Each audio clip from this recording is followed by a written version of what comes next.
ከክሪያቲን እና ከሆይ ፕሮቲን ለጡንቻ ግንባታ በተለይ ፈጣን የሆነ የጡንቻ ግንባታ የምትፈልጉ ከሆነ የትኛውን ብትጠቀሙ የተሻለ ነው። በዛሬ ቪዲዮ ማመለክታችሁ ይሆናል። ያ ብቻ አይደለም፣ እንደ ጀማሪም ሊሆን ይችላል ወይም እንደ ነባር የትኛውን ሰፕሊመንት ለምን እንደምታስበልጡና ማስቀደም እንዳለባችሁ መስፈርቱንም የምነግራችሁ ይሆናል። ለማንኛውም ከፕሮግራማችን ጅማሮ እስከ ፍጻሜ ድረስ አብራችሁ እንድትቆዩ ጋበዝኩኝ። ስትቆዩ እንግዲህ የተለመደውን ነገር ማድረግ አትርሱ። አዲስ ከሆናችሁ በእርግጠኝነት ይሄ ቤት ይጠቅማችኋል። እጅግ በጣም ብዙ ነገሮችን ታተርፉበታላችሁ። ስለዚህ ሁልጊዜ ሰብስክራይብ ማድረጋችሁን አትርሱ። ነባር ከሆናችሁ እንግዲህ ላይክ በማድረግ ኮሜንት በመስጠት ቪዲዮውን እንድትጀምሩ በትህትና ጠይቃችኋለሁ። ለማንኛውም ከፕሮግራማችን ጅማሮ እስከ ፍጻሜ ድረስ አብራችሁን ቆዩ። መልካም ጊዜ ይሆንላችሁ።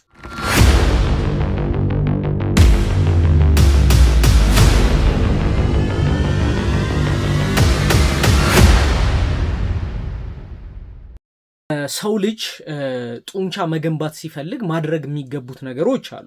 እንግዲህ አንደኛው 3 ነገሮችን ማሟላት አለበት ብለናል አይደል? ከዚህ በፊት አንደኛው ምን ማድረግ አለበት? በቂ የሆነ ወይም ደግሞ ተገቢ የሆነ ጫና እነዛ ጡንቻዎች ላይ ሊያሳድር ይገባል። በቂ የሆነ መካኒካል ቴንሽን አፕላይ ማድረግ አለበት። ፕሮግሬሲቭ ኦቨርሎድ ማድረግ አለበት። ይሄ እንግዲህ ኤክሰርሳይሱ የተጠና በጣም ምርጥ ጥሩ ቴክኒክ ያለው ከዚህ በፊት ያወራናቸውን ነገሮች በሙሉ ያሟላ መሆን አለበት አይደል? ይሄ አንደኛው ዘርፍ ነው። ይሄንን ስላደረጋችሁ ግን ጡንቻችሁ ያድጋል ማለት አይደለም። ምን ያስፈልገዋል? ሁለተኛ ነገር ያስፈልገዋል። ሁለተኛው ነገር ምንድነው ካላችሁ በቂ የሆነ ንጥረ ነገር ወይም ምግብ ማግኘት አለበት። ሰውነታችሁ በበቂ ንጥረ ነገር ወይም በበቂ ምግብ የማይሞላና የማያገኝ ከሆነ አሁንም ምንም ትርጉም የለውም። ስለዚህ ሁለተኛው እንግዲህ ተመጣጣኝ የሆነ ንጥረ ነገሮችን ወደ ሰውነታችን ምን ማድረግ አለብን? ማስገባት አለብን። ስለዚህ ይሄ አመጋገብን፣ ሰፕሊሜንቴሽንን፣ ውሃን ምንን አብሮ ይይዛል ማለት ነው። ሶስተኛው ደግሞ በቂ የሆነ ሪከቨሪ ወይም የማገገሚያ ጊዜ ረፍት ያስፈልገናል። በቂ እንቅልፍ ያስፈልጋል። ጥሩ የሆነ ትሪትመንት ለሰውነታችን ማሳጅ ማድረግ ሊሆን ይችላል። ሙቅ ወይም ቀዝቃዛ ሻወሮችን ማድረግ ሊሆን ይችላል። ምናምን ነገር አርፎ መዋል ሊሆን ይችላል። እነዚህ ነገሮች ደግሞ መሟላት አለባቸው። እነዚህ 3 ነገሮች ሲሟሉ ነው የጡንቻ እድገት የተሟላ ነው ወይም አሪፍ ነው የምንለው። ኦኬ እንግዲህ ወደ ሁለተኛው መስፈርት ስንመጣ ምንድን ነው ብለናል? ምግብ ወይም ደግሞ ለሰውነታችን የምንሰጠው ንጥረ ነገር ነው ብለናል። እንግዲህ ከነዚህ ንጥረ ነገሮች በጣም ወሳኝ የሚባሉ 2 ንጥረ ነገሮች አሉ። አንደኛው ፕሮቲን ነው። አንድ ሰው በሰውነት ውስጥ በቂ ፕሮቲን ከሌለው ወይም ደግሞ ያንን ፕሮቲን ሰውነቱ ተጠቅሞ መስሉን ማምረት ካልቻለ ምንም ትርጉም የለውም። ስለዚህ ፕሮቲን ኢዝ ኤ ቢልዲንግ ብሎክ ኦፍ መስልስ ነው አይደለ? የመስል መስሪያ ጡብ ነው ወይም መሳሪያ ነው።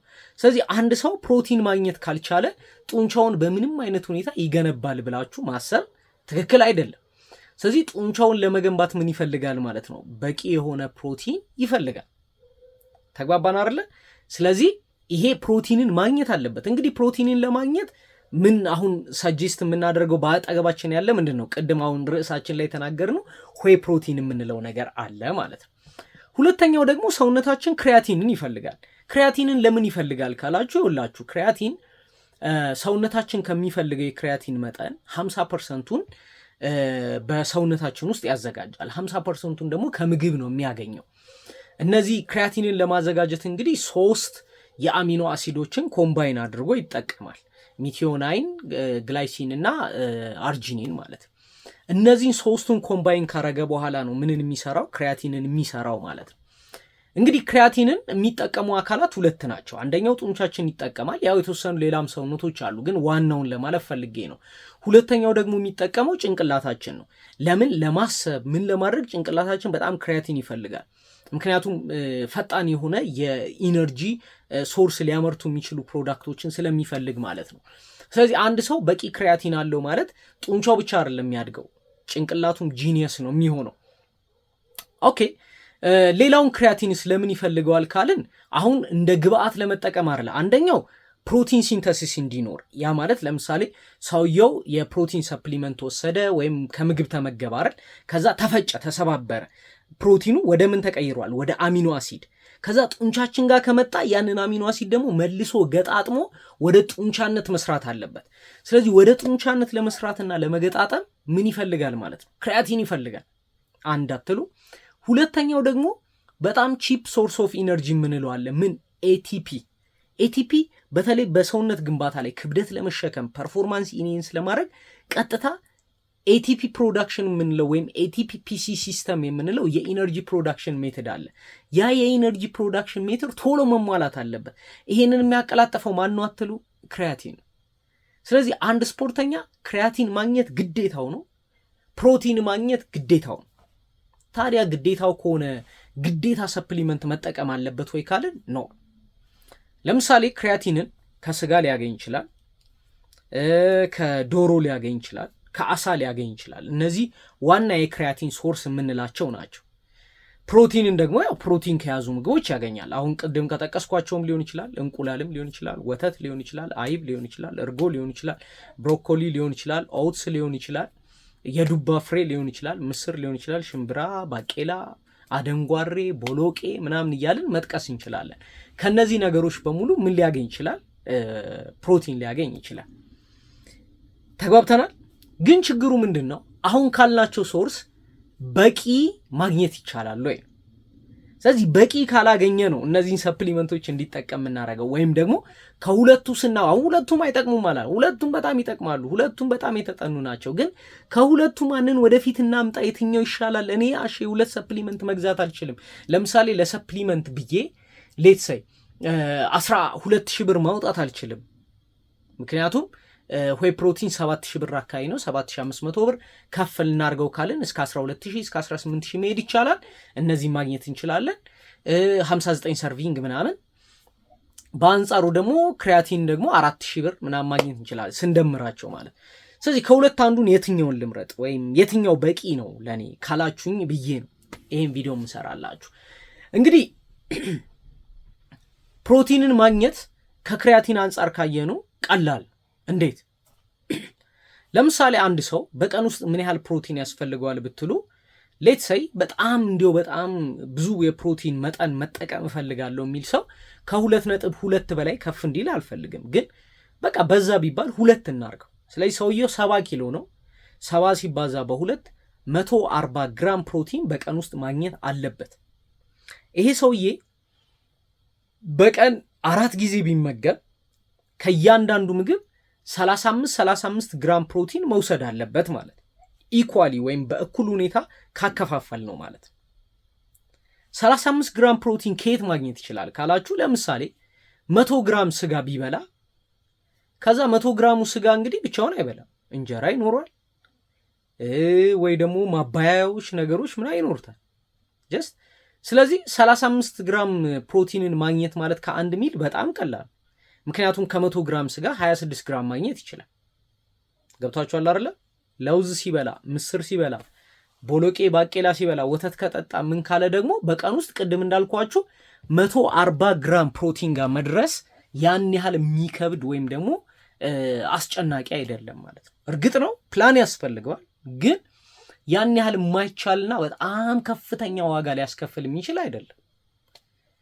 ስለዚህ ዝም ብሎ 200 ግራም ምስር፣ 100 ግራም ሩዝ፣ 150 ግራም ኦትስ፣ የሆነ ትንሽዬ በዚህ በእጅ የምትሆን የ10 ብር የ20 ብር ለውዝ፣ ከዛ ደግሞ የሆነ ባቄላ ምናምን አድርጎ ቢበላ የቀኑን ፕሮቲን ማምጣት ይችላል።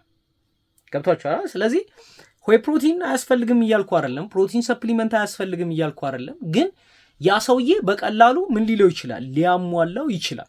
ገንዘብ ካለውና ደግሞ ትንሽ ፑሽ ማድረግ ከቻለ በቀላሉ ያንን አቺቭ ማድረግ ይችላል። ወይም ሲስተማቲክሊ በደንብ አድርጎ ከባለሙያ ጋር ወይም ራሱን ቢሆን በደንብ ሰርች እያደረገ ፕላን ካደረገ ከሚመገባቸው ምግቦች ከሽሮ የሚሆን ከምንም እንዴት ያንን ፕሮቲን ማምጣት እንዳለበት ማግኘት ይችላል ማለት ነው። ተረታችሁኛል? ወደ ክሪያቲን እንምጣ።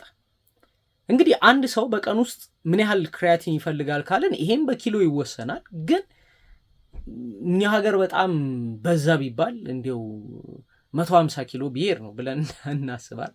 ስለዚህ በቀን ውስጥ 5 ግራም ክሪያቲን በቂ ነው። ያን ያህል አሳሳቢ አይደለም። ምክንያቱም ክሪያቲን ለቀን ተቀን ፍጆታ የምንጠቀመው አይደለም። አንድ ጊዜ ሌቭሉ ላይ ከደረሰ በኋላ ነው ሰፕሊመንቱ የሚሰራው። ስለዚህ መከማቸቱ ስለማይቀር 5 ግራም ክሪያቲን በጣም በቂ ነው። ከዚህ ውስጥ እንግዲህ በማጣራት በምናምን 3 ግራሟ ብትደርስ ብለን እናስብ። እንግዲህ አንድ ሰው 5 ግራም ክሪያቲን ለማግኘት እንዲያው ስጋ ብቻ እንኳን ይብላ ብንል ምን ያህል ስጋ መብላት አለበት ካላችሁ ኦልሞስት 1 ኪሎ ስጋ መብላት አለበት። ከ1 ኪሎ ስጋ እንግዲህ ወደ 260 ግራም ፕሮቲን ማግኘት ይቻላል። ክሪያቲን ግን ካያችሁት ስንት ነው? 5 ግራም ብቻ። ከእንቁላል ምንም አታገኙም ጭራሽ። ከዶሮ ስጋ 1 ኪሎ መብላት አለባችሁ። ከአሳም 1 ኪሎ። አስባችሁታል? ስለዚህ በቀላሉ ኢዝሊ ከምግብ ለማግኘት በጣም ኮስቲ ነው። ስለዚህ ቺክንን ምናምን እንደውም ቺክን ይሻላል፣ ግን ስጋም ብታዩት አሁን ኪሎ ስንት ነው? ለዚያውም አሁን እምላችሁ 5 ግራም ለማግኘት ቢፉ ግራስ ፊድ ሊሆን ይገባል፣ ወይም ሳር ብቻ የተመገበና በጣም ኳሊቲ ያለው ስጋ መሆን አለበት። እሺ ስለዚህ እኛ ኖርማሊ 1500 ብር ምናምን የምንላቸው 1 ኪሎ 1000 ብር እንኳን ብለን የምንለው ስጋ ኳሊቲው በጣም ሎ ነው።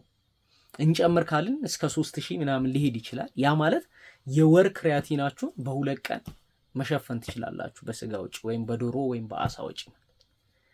ስለዚህ ክሪያቲንን ከሁለቱ የትኛውን እንጠቀም የምትሉ ከሆነ እኔ ምንን ሰጀስት አደርጋችኋለሁ?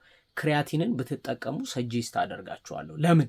ያንን ከምግብ በቀላሉ ማሳካት ይችላል። ይሄንን ከምግብ ማሳካት ይከብዳል። ስለዚህ ቤስት ኮምቢኔሽን ይሆናል ማለት ሁለቱንም ብትጠቀሙ ቤስት ኮምቢኔሽን። ግን ካጣችሁ ግን ክሪያቲንን ብትጠቀሙ በጣም በጣም አሪፍ የሆነ ለውጥን ማየት ትችላላችሁ። ጀማሪም ከሆናችሁ መጀመር የሚገባችሁ ከየትኛው ሰፕሊመንት ነው? ከክሪያቲን ብትጀምሩ በጣም አሪፍ ነው። ያን ያህል ለሰውነታችሁ የሚከብድ አይደለም ምናምን፣ ግን ብራንድ ምረጡለት። እንግዲህ ስለ ብራንዱ ደግሞ ምናልባት ጥያቄ ካላችሁ ይህን ቪዲዮ በትዕግስት ከሰማችሁ ደግሞ ጥያቄያችሁን ኮሜንት ላይ አስቀምጡና ብራንዶቹን ከዚህ በፊት የሰራሁትም አለ አሁንም አዌር ሆኜ እንዲሰራላችሁ ያደርገኛል። ለማንኛውም ስላዳመጣችሁኝ ስለተከታተላችሁኝ ከልብ አድርጌ አመሰግናለሁ። ፒስ አውት።